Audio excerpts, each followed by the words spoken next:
الحمد لله رب العالمين والصلاة والسلام على رسوله الكريم أما بعد فقد قال الله تعالى في القرآن المجيد والفرقان الحميد أعوذ بالله من الشيطان الرجيم بسم الله الرحمن الرحيم قل هو الله أحد الله الصمد لم يلد ولم يولد ولم يكن له كفوا أحد. میں نے ابھی آپ کے سامنے ایک پوری سورت تلاوت کر دی ہے. اس کا ترجمہ یہ ہے کہ اے نبی کہہ دو کہ اللہ ایک ہے, اللہ بے نیاز ہے, نہ وہ کسی کا باپ اور نہ وہ کسی کا بیٹا, اس کا کوئی ہمسر نہیں, کوئی حقیقت نہیں کہ جب تاروں بھرے آسمان, چوڑی چکلی زمین, عطا سمندر اور اونچے پہاڑ, بہتے دریا دیکھتے ہیں تو بے ساختہ یہ خیال آتا ہے کوئی ہے جس نے ان چیزوں کی تخلیق کی ہے.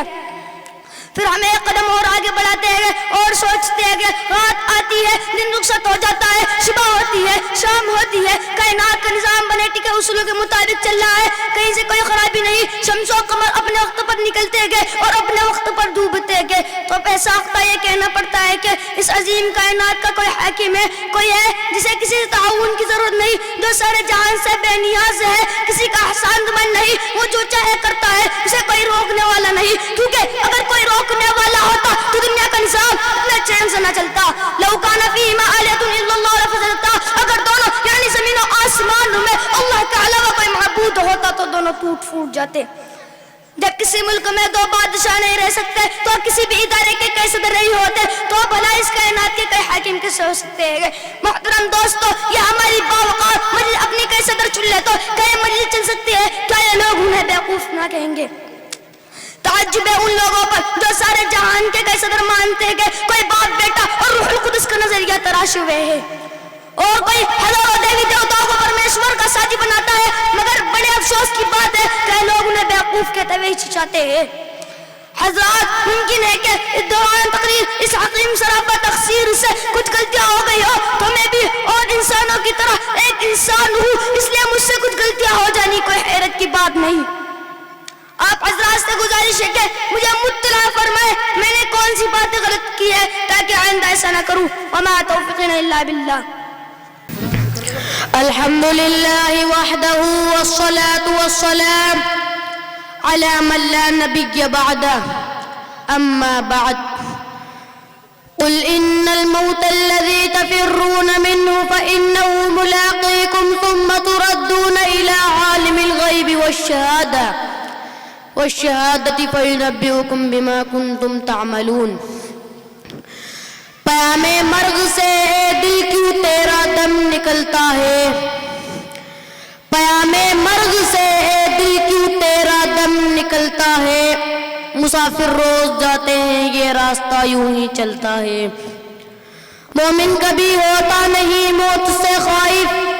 ایمان کا جوہر ہے بس اللہ سے ڈرنا, عمل سے زندگی پر غافلوں کا فخر کرنا ہے, یہ جینا کوئی جینا ہے کہ جس کے ساتھ مرنا ہے. جگہ جی لگانے کی یہ دنیا نہیں ہے, یہ عبرت کی جا ہے تماشا نہیں ہے. ایک دن مرنا ہے آخر موت ہے, کر لے جو کر رہا ہے آخر موت ہے.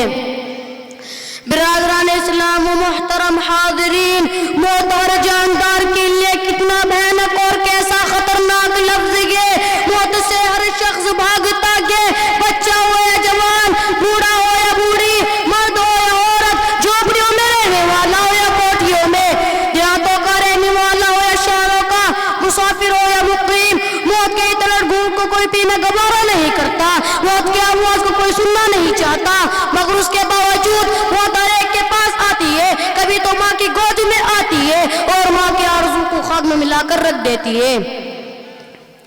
کبھی تو بھرپور جوانی میں آتی ہے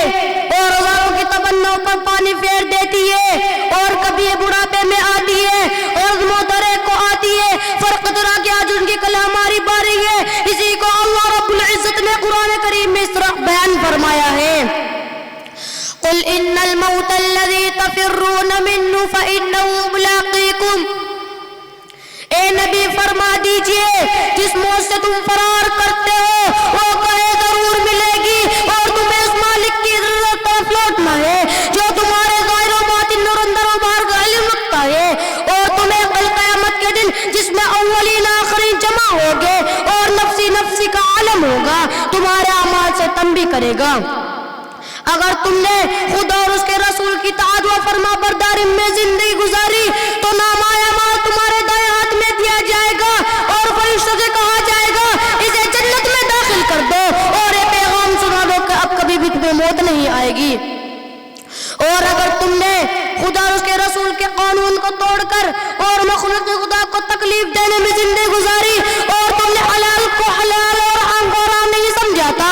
رشوت اور سود سے تم نے نیب کو بھرا تھا، یتیم اور بیوہ کی دولت کو تم نے ڈاکہ زنی کی تھی، تو کل قیامت کے دن ناکامی کا جھنڈا پیچھے کی طرف سے بائیں ہاتھ میں پکڑا جائے گا اور فرشتوں سے کہا جائے گا اس کمبخت کو لے جاؤ جہنم میں اوندا منہ ڈال دو۔ میرے دوستو، دنیا میں وآخر الدعوانا ان الحمدللہ الحمدللہ رب العالمین والصلاة والسلام على رسوله الكريم اما بعد فقد قال الله تعالى في القرآن المجيد والفرقان الحميد اعوذ باللہ من الشیطان الرجیم بسم اللہ الرحمن الرحیم قل هو اللہ احد اللہ الصمد لم یلد ولم یولد ولم یکن له کفوا احد۔ میں نے ابھی آپ کے سامنے ایک پوری سورت تلاوت کر دی ہے، اس کا ترجمہ یہ ہے اے نبی کہہ دو اللہ ایک ہے، اللہ بے نیاز ہے، اور نہ کسی کا باپ اور نہ وہ کسی کا بیٹا اور کوئی اس کا ہمسر نہیں۔ یہ کیا حقیقت نہیں جب ہم تاروں بھرے آسمان، چوڑی چکری زمین، آتا سمندر اور اونچے پہاڑ اور بہتا دریا دیکھتے ہیں تو بے ساختہ خیال آتا ہے ان کا کوئی خالق ہے، کوئی ہے جس نے ان چیزوں کی تخلیق کی ہے۔ پھر ہم ایک قدم اور آگے بڑھاتے ہیں اور سوچتے ہیں رات آتی ہے، دن رخصت ہو جاتا ہے، صبح ہوتی ہے، شام ہوتی ہے، کائنات کا نظام بدٹی کے اصولوں کے مطابق چل رہا ہے،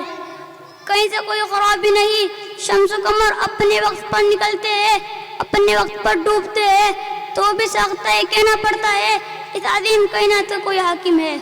جسے کسی کی تعاون کی ضرورت نہیں، وہ جو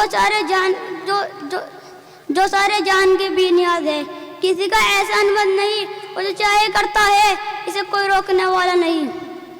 جو کوئی روکنے والا ہوتا اس دنیا کا نظام اس اچھے ہم سے نہ چلتا۔ لو کان فیہما آلیۃ الا اللہ لفسدتا، اگر دونوں میں یعنی زمین میں اللہ کے علاوہ کوئی اور معبود ہوتا دونوں ٹوٹ پھوٹ جاتے۔ جب کسی ملک میں دو بادشاہ ہی رہ سکتے، کسی بھی ادارے کے کیسے نہیں ہوتے، تو بھلا اس عظیم کائنات کا کوئی حاکم کیسے ہو سکتا ہے؟